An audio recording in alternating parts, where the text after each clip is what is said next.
بسم اللہ الرحمن الرحیم۔ السلام علیکم ویورز، ہم آپ کو ڈیو رائٹس چینل کی طرف سے خوش آمدید کہتے ہیں۔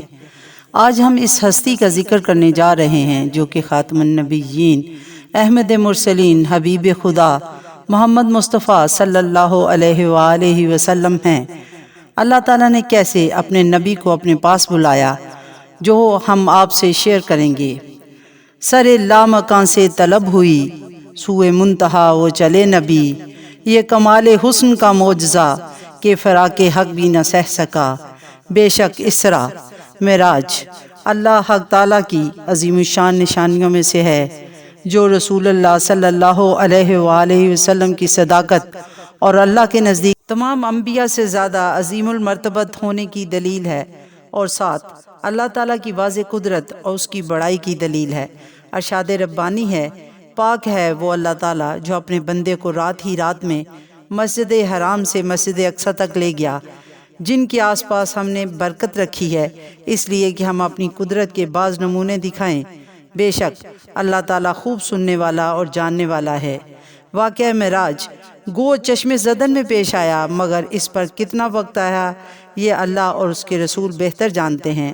واقعہ معراج نبوت کے 10ویں سال 27 رجب کی شب پیش آیا، جبکہ نبی پاک اپنی چچا زاد بہن ام ہانی کے گھر سو رہے تھے۔ اللہ جل شانہ نے فرشتوں کو حکم دیا کہ آج کی رات میری تسبیح بیان کرنا چھوڑ دو، جنت الفردوس کا راستہ اور پیراستہ کرو۔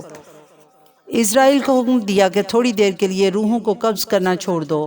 خلد بریں سے روحوں کو آراستہ ہونے کا کہا کہ وہ جنت کے محلوں کی چھتوں پر صف بستہ ہو کر کھڑی ہو جائیں، مشرق سے مغرب تک جتنی قبریں ہیں ان سے عذاب ختم کر دیا جائے، غرض کہ آج کی رات میرے محبوب حضرت محمد صلی اللہ علیہ وآلہ وسلم کے استقبال کے لیے تیار ہو جاؤ۔ چشم زدن میں عالم بالا کا نقشہ ہی بدل گیا۔ ایسی سواری تیار ہوئی جو آج تک کسی شہنشاہ کو نصیب نہ ہوئی ہو۔ اس سواری کا نام براق تھا۔ حضرت جبرائیل علیہ السلام نورانی مخلوق 70,000 فرشتوں کی ہمراہی کے ساتھ ام ہانی کے گھر تشریف لے گئے۔ وہاں حضرت محمد صلی اللہ علیہ وآلہ وسلم سو رہے تھے۔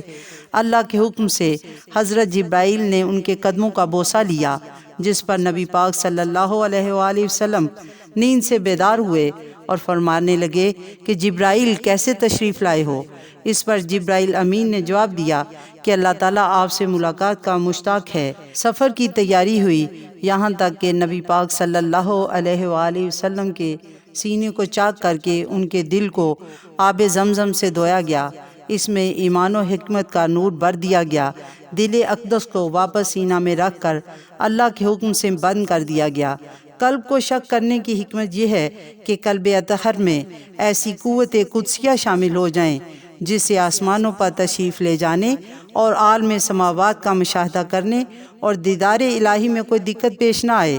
پھر آپ کے سر پر امامہ باندھ دیا گیا۔ روایت ہے کہ یہ امامہ حضرت آدم کی پیدائش سے 7,000 سال پہلے تیار کیا گیا تھا۔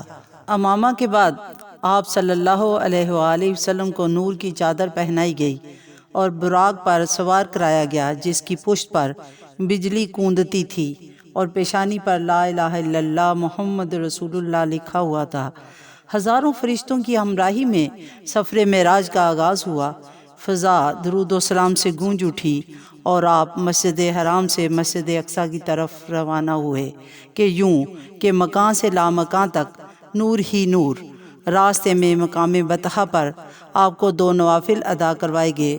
پھر آپ مسجد اقصی پہنچے، جہاں 1,24,000 پیغمبروں نے آپ کی اقتداء میں نماز ادا کی۔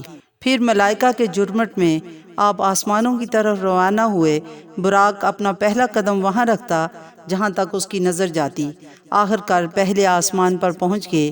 پہلے آسمان پر حضرت آدم علیہ السلام نے ان کو خوش آمدید کہا، دوسرے پر حضرت عیسیٰ اور حضرت یحییٰ سے ملاقات ہوئی، تیسرے پر حضرت یوسف علیہ السلام، چوتھے پر حضرت ادریس علیہ السلام، 5ویں آسمان پر حضرت ہارون علیہ السلام، 6ٹھے آسمان پر حضرت موسیٰ نے آپ کو خیر مقدم کہا، 7ویں آسمان پر حضرت ابراہیم سے آپ کی ملاقات ہوئی۔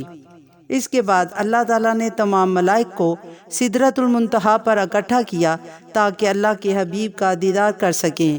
پھر اس کے بعد جبرائیل امین نے آگے جانے سے عذر پیش کیا کہ اللہ تعالیٰ کے انوار و تجلیات میرے پروں کو جلا کر رکھ دیں گے۔ ویورز، ذرا سوچیں، جہاں جبرائیل امین کی حد پرواز ختم ہوتی ہے، وہاں سے نبی پاک صلی اللہ علیہ وآلہ وسلم کی پرواز کا آغاز ہوتا ہے کہ وہ اپنے پروردگار کے انوار و تجلیات کی منازل طے کرتے گئے۔ حضرت محمد عرش پر پہنچے، تمام حجابات اٹھا دیے گئے۔ سورۃ نجم میں ہے کہ نبی پاک افق اعلیٰ کے بلند ترین مقام پر پہنچ گئے۔ پھر حرم الہی میں اپنی آنکھوں سے تجلی الہی کا مشاہدہ کیا، راز و نیاز کی گفتگو ہوئی، اسرار و رموز سے آگاہی فرمائی۔ قرآن پاک میں اللہ تعالیٰ نے اپنے محبوب کی آنکھوں کا ذکر کیا کہ وہ صرف اپنے خالق کائنات کے جلووں میں گم تھیں۔ جو کچھ محبوب خدا نے دیکھا وہ اللہ اور اس کے حبیب کے درمیان میں ہے۔ نبی پاک صلی اللہ علیہ وآلہ وسلم نے فرمایا، میں نے اپنے رب کو بہت حسین صورت میں دیکھا، پھر اللہ نے اپنا ید قدرت میرے دونوں کندھوں کے درمیان رکھا، اس سے میں نے ٹھنڈک پائی اور زمین و آسمان کی ہر چیز کو جان لیا۔ شب معراج نبی آخر الزمان صلی اللہ علیہ وآلہ وسلم کو اللہ کی طرف سے 3 تحائف عطا ہوئے۔ سورۃ بقرہ کی آخری آیات۔ نمبر 2، امت محمدیہ میں جو شرک نہ کرے گا وہ بخشا جائے گا، اور تیسرا تحفہ یہ کہ امت پر 50 نمازیں فرض ہوئیں۔ جب حضرت محمد صلی اللہ علیہ وآلہ وسلم انوار تجلیات سے فیض یاب ہو کر واپس چھٹے آسمان پر آئے تو حضرت موسیٰ نے دریافت کیا کہ کیا عطا ہوا۔ آپ صلی اللہ علیہ وآلہ وسلم نے فرمایا کہ 50 نمازوں کا تحفہ عطا ہوا ہے۔ حضرت موسیٰ نے فرمایا، آپ واپس جائیے اور نمازوں کی تعداد کم کروائیں، کیونکہ آپ کی امت یہ بار نہیں اٹھا سکے گی۔ اس پر نبی پاک صلی اللہ علیہ وآلہ وسلم نے بارگاہ الہی میں بار بار نمازیں کم کروائیں، یہاں تک کہ 5 نمازیں رہ گئیں۔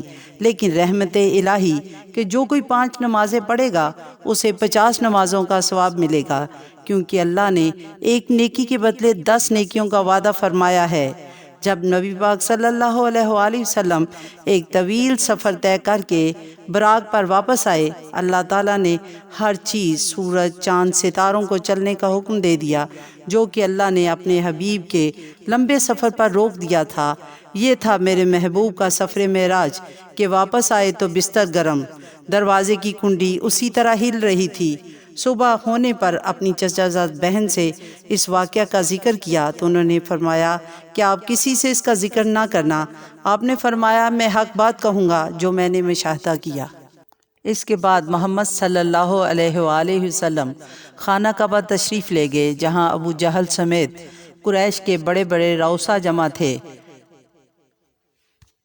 محمد صلی اللہ علیہ وآلہ وسلم نے وہاں سب کو واقعہ معراج بیان کیا تو سب مذاق اڑانے لگے کہ یہ کیسے ممکن ہے کہ ایک ہی رات میں محمد صلی اللہ علیہ وآلہ وسلم مسجد حرام سے مسجد اقصیٰ تک، وہاں سے 7 آسمانوں کی سیر بھی کی اور اللہ تعالیٰ سے بالمشافہ ملاقات بھی۔ یہ سب ان کی عقل تسلیم نہیں کر پا رہی تھی۔ ابو جہل نے تمام لوگوں کو اکٹھا کیا۔ ان میں کچھ شام کے قبائل بھی تھے جنہوں نے بیت المقدس دیکھا ہوا تھا۔ ساتھ ہی قریش مکہ کو یہ بھی معلوم تھا کہ نبی محمد صلی اللہ علیہ وآلہ وسلم آج تک بیت المقدس نہیں گئے۔ شام کے قبائل محمد صلی اللہ علیہ وآلہ وسلم سے مختلف سوالات پوچھنے لگے۔ حضور فرماتے ہیں کہ یکا یک بیت المقدس کی پوری عمارت ان کی آنکھوں کے سامنے آ گئی اور سب سوالوں کے جواب دینے لگے، جو کہ سارے کے سارے صحیح تھے۔ کفار مکہ حیران رہ گئے، لیکن انہوں نے اس بات پر پھر بھی یقین نہ کیا۔ اسی طرح کے اور بھی جوابات کہ راستے میں کون کون سے قافلوں سے ان کی ملاقات ہوئی اور ان میں کیا کیا خاص باتیں ہوئی، سب بتایا، اور فرمایا کہ جب قافلے پہنچے تو ان سے پوچھ لینا۔ مگر اہل ایمان نے اس واقعہ کو دل سے مانا اور تصدیق کی۔ ابو جہل دوڑا دوڑا گیا اور ابو بکر صدیق کے پاس پہنچا اور کہنے لگا کہ تو نے سنا ہے محمد صلی اللہ علیہ وآلہ وسلم کیا کہتے ہیں کہ وہ ایک ہی رات میں بیت المقدس گئے اور آسمانوں تک کا سفر طے کر کے واپس آ گئے ہیں۔ ابو بکر صدیق نے جواب دیا کہ اگر میرے آقا نے فرمایا ہے تو ضرور سچ فرمایا ہے۔ اس بات پر ابو بکر کو بارگاہ نبوت سے صدیق کا لقب ملا۔ اپنے نبی کی شان دیکھیے کہ کیسے انہوں نے مکان سے لامکان کا سفر کیا، اپنے اللہ سے بالمشافہ گفتگو فرمائی۔ بلغ العلا بکمالہ کشف الدجا بجمالہ حسنت جمیع خصالہ صلو علیہ وآلہ۔ یہاں ہے ظہور اور وہاں نور تیرا، مقام میں بھی تو لا مقام میں بھی تو ہے۔ ویورز، اس ویڈیو کو سبسکرائب کریں، زیادہ سے زیادہ شیئر کریں اپنے فیملی اور فرینڈز کے ساتھ، اور ساتھ میں بیل آئیکن کو بھی دبانا مت بھولیے گا تاکہ ہماری لیٹسٹ ویڈیوز آپ کو بر وقت ملتی رہیں۔